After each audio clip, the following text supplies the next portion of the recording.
Well, the end of the college football season means we're going to take some transitions here with the Sooner Nation podcast. We're still going to talk about football. We're always going to talk about football. Football is our bread and butter. I've always said football pays the bills, but we do have to turn our conversation more towards spring sports, which good news is a lot of us are softball fans, and we're just over a month away from the softball season. So as we turn the page into 2026, we're going to start doing January, some previews for the 2026 softball season. Also, we got to jump into basketball because I think things are about to get really interesting on the basketball front. And you look at what happened Monday night with this Oklahoma basketball team. You know, there are blowouts. And then there are statements. And Monday night at the Lloyd Noble Center, that was very clearly the latter of the two. Oklahoma's 107-54 dismantling of Stetson wasn't memorable because of the opponent, and it wasn't even memorable because of the margin. Although you look at a 53-point win, it's always going to catch your eye. What mattered was how the Sooners went about their business. Because of the clarity, because of the intent, because of the quiet sense that this wasn't a team chasing a good night. It was a team executing a plan that it actually believes in. And those are two very different things. So we've all seen empty calorie blowouts before. Games where shots fall early, confidence snowballs, and the score gets out of hand without really telling you anything about who a team is. This wasn't that. This wasn't Oklahoma stumbling into a historical shooting night, although it was. This was Oklahoma earning a historical shooting night. And as the calendar turns towards January and towards conference play, that distinction matters far more than the final score. So let's start with the obvious number here because it's impossible to ignore. Oklahoma shot nearly 68% from the field. That is the best single game shooting performance in program history. That jumps off the stat sheet immediately. It's the kind of number that makes national tickers and social media graphics. But here's the important part here. The shots didn't go in because it was a lucky night. They went in because the Sooners were taking the right type of shots. This game wasn't about difficult makes or bailouts late in the clock. Oklahoma wasn't leaning on hero ball. There were no possessions where you thought, well, that's just not sustainable. And instead, this was advantaged basketball. There were paint touches, there were kickouts, there were baseline cuts, swing passes that forced defensive rotations to stretch just a half a second too late. That's why the shooting percentage matters. Not because it was high, but because it was honest. This offense had structure. The spacing made sense. The ball moved with purpose. And most importantly, players trusted that the next action would be better than the first. That kind of trust doesn't show up overnight. And it doesn't come from one hot half of basketball. It comes from repetition and buy-in. Now remember, this is a team that's gelling together. And now we're seeing growth from them. So one of the biggest questions surrounding this Oklahoma basketball team has been balance. Remember what we just talked about. A lot of new faces. So we're not asking just who can score, but how scoring responsibilities are shared. Against Stetson, that question didn't just get answered. I think it got reframed. Darian Reed had a career night. Xavier Brown continued his strong stretch of play. Mohamed Awagi controlled the paint. Nigel Pack orchestrated without forcing himself into the spotlight. Tay Davis, Cole Attack. Others, they chipped in seamlessly. In all, you got 6 players in double figures. That's not just a fun stat. That's a winning sign for Oklahoma and a warning sign for future opponents. Because this version of Oklahoma basketball, it doesn't need to be one great player every night. It needs to be multiple players having solid nights, being connected and aware. And that's a far more dangerous formula, especially in conference play where scouting reports are thorough and adjustments come fast. And to me, what stood out wasn't just who scored, but how naturally the offense shifted depending on what Stetson tried to take away from them. Right? So when the paint was crowded, Oklahoma spaced the floor and punished it. When defenders overplayed the perimeter, the Sooners attacked downhill. When help came early, cutters were rewarded. That adaptability has not always been a given under Porter Moser. On Monday night it was, and it was unmistakable. But for all of the offensive fireworks, the foundation of this performance was defense. Oklahoma dictated the game with physicality, with positioning, and with discipline. Stetson struggled.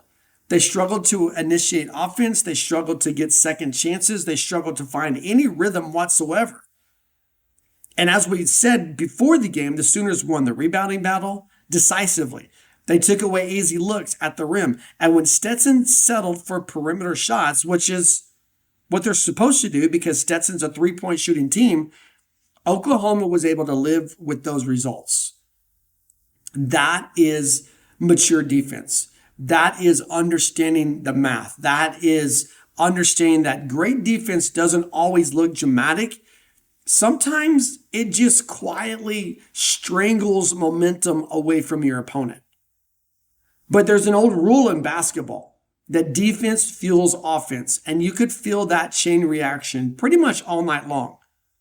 Stops led to early offense. Early offense led to confidence. Confidence led to cleaner passing. Cleaner passing led to elite shot quality. Not coincidence, not even a little bit. That is, we use the word identity a lot with the football team. Now we're going to transfer it over to basketball because that's identity beginning to solidify. I think another subtle but important takeaway from this game was depth, like real depth. Not theoretical depth, but not the type of depth that says, yeah, we think these guys could help. We're talking about actual functional depth that didn't disrupt flow. Minutes were spread out. Roles were clear. Nobody looked rushed or desperate to prove that they deserved their limited opportunities, just like we talked about with the Oklahoma City Thunder in the previous segment. Freshman Kai Rogers, he expanded his role a little bit more. And again, that matters. A young guy who plays with energy. He rebounded. He finished around the rim. And he didn't force himself into situations that he wasn't ready for. Those contributions, they don't swing games in December. But they're absolutely things that will matter in February when foul trouble, when fatigue, and the physicality test begins to stretch your rotations. Even like, you look at Dayton Forsythe out with injury, and you hate that, right? But it revealed something important. Oklahoma didn't flinch. Without Forsythe, the structure still held up. The system absorbed his absence without unraveling. And that's the difference between a team and a collection of players. This isn't just a collection of guys anymore. And I think we should talk about the Lloyd Noble Center because this is a conversation that matters. I mean, Oklahoma is a football school, right? But you've got a basketball team that's unbeaten at home. And nights like this explain why. The limited crowd, look at the videos, needs to be better, but they fed off of early dominance. And what impressed me was what didn't happen. There was no second half drift. There was no easing off because the margin was comfortable. The standard didn't change from the opening tip to the final buzzer, and the crowd stayed with them through that. You know this, in previous seasons, that's not always been the case. I mean, we've seen big leads sometimes came with loose possessions and bad habits. But against Stetson, there really wasn't any of that. And that's how you build a home court edge, not just with noise, but with consistency with the product that you're putting on the court. And just like we talked about with the Thunder, same principle applies with the Sooners. Perspective matters. No one is mistaking Stetson for an SEC opponent. I'm not saying that. This game won't define Oklahoma's season, and it shouldn't. The Sooners are absolutely going to face defenses that are longer, more physical, and far more prepared than what they saw on Monday night with Stetson. But at the same point, dismissing this performance as a meaningless game, I think that would be lazy. Because what matters at this part of the season is trajectory. Oklahoma has now won 6 of its last 7 games. The offense process, I guess the offense is beginning to process and look more cleaner.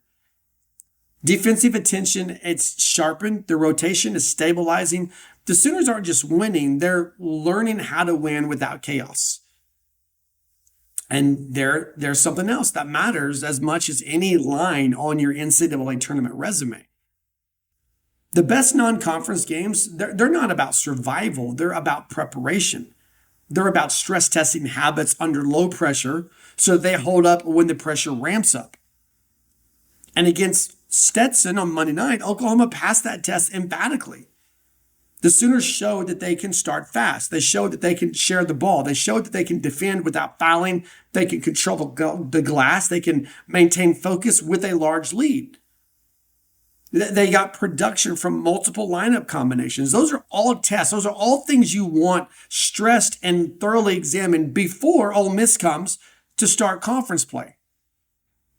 Because those are traits that translate when that margin for error begins to disappear. So Monday night wasn't about running up the score. It was about confirmation.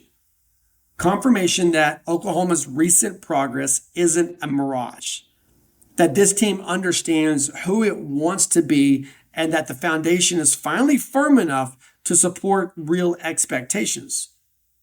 The Sooners didn't just beat Stetson by 53 points. They showed that they're done searching for their identity and that realizing who they are may end up being the most important win of the season. So that's going to do it for this episode of the Sooner Nation podcast. Thanks for hanging out with us. Thanks for being with us. If there's a common thread throughout everything we talked about today, it's this: real progress. It's not always loud. Sometimes it shows up in poise and preparation and in teams learning how to handle moments instead of being defined by them. That's where Oklahoma is right now. That's where the Thunder are right now. Not finished, but moving in the right direction. Listen, if you enjoyed the episode, please take a second to like, subscribe, share with another Sooner fan. That support really does make a difference to us, and it helps the community at heartland-sports.com, our community on Facebook. It helps us to continue to grow and to be a family. Most importantly, man, just from my wife and I to you and your family, I want to wish everyone that listens a very Merry Christmas. Enjoy the time, appreciate those moments, and we're going to be back, and we're going to break it all down for you again. But until then, Merry Christmas and Boomer Sooner.